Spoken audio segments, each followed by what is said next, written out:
ஐந்து கரத்தோனை போற்றி, ஆணை முகத்தானை போற்றி, மூஷிக வாகனனை போற்றி, மூலப்பரம்பொருளை போற்றி, சித்தி புத்தி விநாயக பெருமானை போற்றி.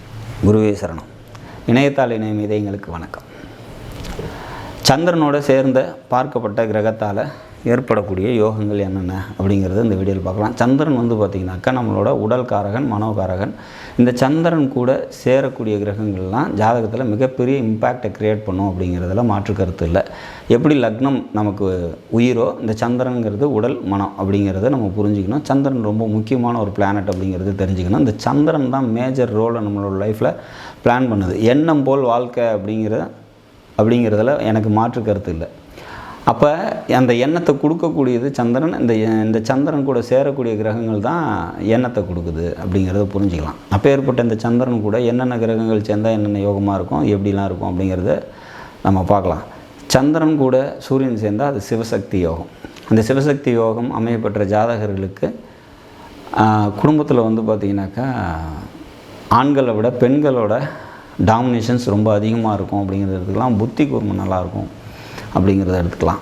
இது 2 பாயிண்ட். சரி, அடுத்தது சந்திரனோட சனி சேர்ந்துச்சு அப்படின்னா இது புணர்ப்பு தோஷம் அப்படின்னு சொல்லப்படுது. இவங்களுக்கு பார்த்திங்கனாக்கா யாருக்கிட்டேயும் காம்ப்ரமைஸாக போகிறதுக்கு பிடிக்காது, யாரோட கண்ட்ரோலையும் இருக்க மாட்டாங்க அப்படிங்கிற மாதிரியான ஒரு அமைப்பு. புரட்சிகரமான எண்ணமும் சிந்தனையும் இருக்கும். மீடியா சம்மந்தப்பட்ட கனெக்டிவிட்டி இவங்களுக்கு இருக்கும் அப்படிங்கிறத எடுத்துக்கலாம்.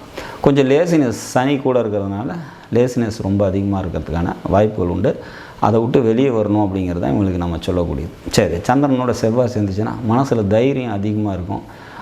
எதையுமே முயற்சி பண்ணணும், எதையுமே பார்த்திங்கனாக்கா போராடி வெல்லணும் அப்படிங்கிற அந்த செவ்வாய்க்கான போர் குணத்தை இவங்களுக்கு கொடுத்துக்கிட்டே இருக்கும் அப்படிங்கிற மாதிரியான ஒரு அமைப்பு. வாழ்க்கையில் ஒரு இனத்துக்கோ, ஒரு இடத்துக்கோ, ஒரு கூட்டத்துக்கோ இவங்க தலைவனாக வரத்துக்கு வாய்ப்புகள் உண்டு. சந்திரனோட செவ்வாய் சேர்ந்தாலோ பார்த்தாலோ இதை நம்ம எடுத்துக்கலாம். சரி, அடுத்தது பார்த்திங்கனாக்கா சந்திரனோட குரு சேர்ந்தால் இது கஜகேசரி யோகம்னு சொல்கிறோம்.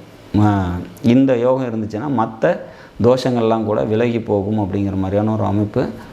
குழந்தைகளால் நன்மைகள் ஏற்படக்கூடிய அமைப்பு.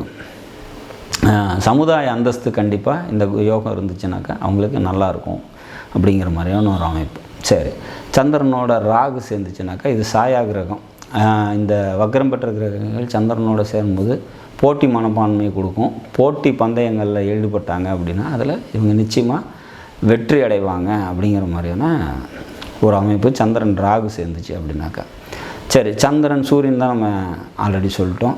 சந்திரன் புதன் சேர்ந்துச்சு அப்படின்னாக்கா இது நிபுண யோகம், புத்திசாலித்தனத்தை கொடுக்கக்கூடிய அமைப்பு. இவங்க குடும்பத்தில் பார்த்திங்கனாக்கா மற்றவங்களுக்கு வழிகாட்டக்கூடிய தொழில்களை செய்யக்கூடியவங்க, அதாவது ஆசிரியர் தொழில், பேங்கிங், அக்கௌண்ட்ஸு, இந்த மாதிரி தொழிலில் இருக்கிறவங்களாம் இருக்கிறதுக்கான வாய்ப்புகள் உண்டு.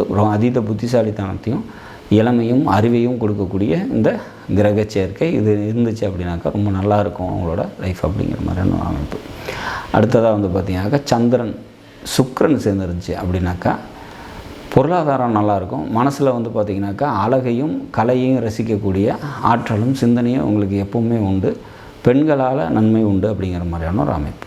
சரி, இவங்களோட வீடு பார்த்திங்கனாக்கா ரொம்ப அழகாக இருக்கிறதுக்கான வாய்ப்புகள் உண்டு. சந்திரன் சுக்கிரனோட காம்பினேஷன் இருந்துச்சு அப்படின்னா ஒரு ஜாதகத்தில். இப்படி சந்திரன் எந்தெந்த கிரகத்தோடு சேர்ந்தால் என்ன மாதிரியான பலன்கள் இருக்கும், அதில் எந்த மாதிரி யோகமாக வேலை செய்யும், இதெல்லாம் நம்ம ஒரு கிளான்ஸ் நம்மளுடைய லேசாக மேலோட்டமாக பார்த்தோம் இல்லையா. ஆனால் இந்த சந்திரனுக்கு 7ல் ஒரு கிரகம் நிற்கிது அப்படின்னு எடுத்துக்கலாம். சந்திரனுக்கு 7ல் சுக்கிரன் நிற்கிது, செவ்வாய் நிற்கிது, இல்லை சூரியன் நிற்கிது, அல்லது எந்த ஒரு கிரகம் சந்திரனுக்கு 7ல் நின்னா அந்த காரக உறவுக்கு திருமண வாழ்க்கை கொஷின் மார்க்கில் வரும். சப்போஸ் புதன் நிற்கிது அப்படின்னு நிற்கலாம். சந்திரனுக்கு 7ல் புதன் நிற்கிது அப்படின்னா மாமன் வழி உறவுகளுக்கு திருமண வாழ்க்கை நல்லா இருக்காது அப்படின்னு எடுத்துக்கலாம். இது எல்லாருக்கும் அப்படி தான் இருக்குமானா இல்லை. அந்த புதன் ஆட்சியாகவோ உச்சமாகவோ இருந்துச்சு அப்படின்னா அவங்களுக்கு விதிவிலக்கு உண்டு. மற்றபடி இந்த புதன் ஆட்சி பெறாமல் உச்ச பெறாமல் சந்திரனுக்கு 7ல் இருந்தது அப்படின்னா கண்டிப்பாக அவங்களுக்கு திருமண வாழ்க்கை ஒரு கொஷின் மார்க். அதே மாதிரி இந்த சந்திரனோட சேர்ந்த கிரகங்கள்லாம் யோகத்தை தருதுன்னு சொல்லியிருந்தோம் இல்லையா, அது தருது. இதோட நெகட்டிவ் இம்பேக்ட் என்னவாக இருக்கும் அப்படின்னா எந்த கிரகம் சந்திரனோடு சேருதோ அந்த கிரகத்தால் ஜாதகருக்கு ஒரு மனக்கசப்பு, அவமானங்கிறது நிச்சயமாக ஏற்படும். இப்போ சந்திரன் குரு சேர்ந்தது பார்த்திங்கனாக்கா நம்ம சொல்லியிருந்தோம் இல்லையா, இது சமுதாய அந்தஸ்தை கொடுக்கும், பொருளாதாரத்தை நல்லா கொடுக்கும் அப்படின்னு சொல்லுங்க. குழந்தைகளால் மனக்கசப்புங்கிறது இந்த ஜாதகத்துக்கு இருக்கும். சொன்ன பேச்சு கேட்காத குழந்தைகள் அவங்களுக்கு இருக்கிறதுக்கு வாய்ப்புகள் உண்டு. ரொம்ப ஹைப்பர் ஆக்டிவான சைல்ட்ஸாக இருக்கிறதுக்கான வாய்ப்புகள் உண்டு. சேட்டை பண்ணக்கூடிய குழந்தைங்களாக இருக்கும் அப்படிங்கிற அது ஒரு என்ன ராவடி பண்ணுறாங்க அப்படிங்கிற மாதிரியான ஒரு அமைப்பை கொடுக்கும். ஏன்னா குருங்கிறது வந்து கெட்டாலும் மேன்மக்களே சங்கு சுட்டாலும் வெண்மை தரும் அப்படிங்கிறதுனால பெரிய நெகட்டிவ் தராது. பட் இந்த மாதிரி தொல்லைங்க சின்ன சின்ன ராவடிகள் பண்ணிகிட்டே இருக்கிற மாதிரியான குழந்தைங்க அமையறதுக்கு வாய்ப்புகள் உண்டு. அப்போ இந்த சந்திரனோட சேர்ந்த கிரகங்களால் நமக்கு அவமானங்கள் அப்படிங்கிறது உண்டு. சந்திரனுக்கு 7ல் இருக்கக்கூடிய கிரகங்கள் வந்து பார்த்திங்கனாக்கா திருமண வாழ்க்கையை அவங்க அந்த உறவுக்கு நல்லா இருக்காது அப்படிங்கிற மாதிரியான ஒரு அமைப்பு உண்டு. மற்றபடி இந்த சந்திரன் எங்கெங்கெல்லாம் அமையப்பட்டிருக்குதோ அதெல்லாம் யோகமாக வேலை செய்யும். இதை தவிர சந்திரனுக்கு 3, 6, 11 குரு, சுக்கிரன், புதன் யாராவது ஒரு கிரகம் இருந்தால் அது வசுமதி யோகம் சொல்லப்படுது. அவங்களுக்கு வந்து பொருளாதாரம் நல்லா இருக்கும் அப்படிங்கிற மாதிரியான அமைப்பு. சந்திரன் பௌர்ணமி சந்திரனாக இருந்து அதுக்கு 6, 7, 8 கிரகங்கள் இருக்குது. யார் இருந்தால் நல்லது அப்படின்னா எந்த கிரகம் ஈவன் பாவகிரகம் கூட இருந்தாலுமே கூட அவங்களுக்கு சந்திராதி யோகம்ன்ற யோகம் வேலை செய்யும். இவங்கெல்லாம் வந்து பார்த்திங்கனாக்கா லைஃப்பில் ஒரு நல்ல பொருளாதார நிலையை நோக்கி வந்துடுவாங்க. லைஃப் வந்து பார்த்திங்கனாக்கா எப்போவுமே ஒரு முன்னேற்றமான ஒரு வாழ்க்கை நிச்சயமாக உங்களுக்கு அமையும் அப்படிங்கிற மாதிரியான ஒரு அமைப்பு. சந்திரனுக்கு 2ல் சுபகிரகம்னு சொல்லக்கூடிய லக்ன சுபர்கள் இருக்கிறது அல்லது குரு, சுக்கிரன் அல்லது புதன் இருக்கிறது அமலா யோகம்னு சொல்லப்படுது. இந்த ஜாதகம் இப்படி இருந்துச்சு அப்படின்னா அவங்களுக்கு பொருளாதார ரீதியாக நல்லாயிருக்கும். பேச்சின் மூலிமா வருமானம் கிடைக்கும். அவங்களோட பேச்சுக்கு சமுதாயத்தில் அந்தஸ்தும் மரியாதையும் இருக்கும். சந்திரனுக்கு 12ல் சுபகிரகங்கள் இருந்துச்சுன்னா அது விமல யோகம். இந்த விமல யோகம் இருந்தது அப்படின்னாக்கா இவங்களுக்கு வந்து பார்த்திங்கனாக்கா வாழ்க்கையில் தன்னிறைவான ஒரு வாழ்க்கையும் பொருளாதார முன்னேற்றமும் இவங்களுக்கு பேரும் புகழும் அடையக்கூடிய ஒரு அமைப்பும் ஏற்படும். இந்த 2 அமைஞ்சிருச்சு, அமலா யோகமும் விமலா யோகமும் சேர்ந்து அமைஞ்சிருச்சு அப்படின்னா அவங்களோட லைஃப் மிகப்பெரிய சூப்பராக இருக்கும் அப்படிங்கிற மாதிரியான ஒரு அமைப்பு. சந்திரனுக்கு 2ல் 12ல் சுபகிரகம் இருந்து கோட்சாரத்தில் உங்களுக்கு 7.5 சனி வந்தால் உங்களுக்கு 7.5 சனி பாதிப்பை தரவே தராது அப்படிங்கிறத எடுத்துக்கலாம். மிகப்பெரிய முன்னேற்றத்தை நோக்கி வாழ்க்கையை அந்த 7.5 சனி காலத்தில் கொண்டு போவோம் அப்படிங்கிறதுல மாற்று கருத்து இல்லை அப்படிங்கிறதையும் புரிஞ்சுக்கலாம்.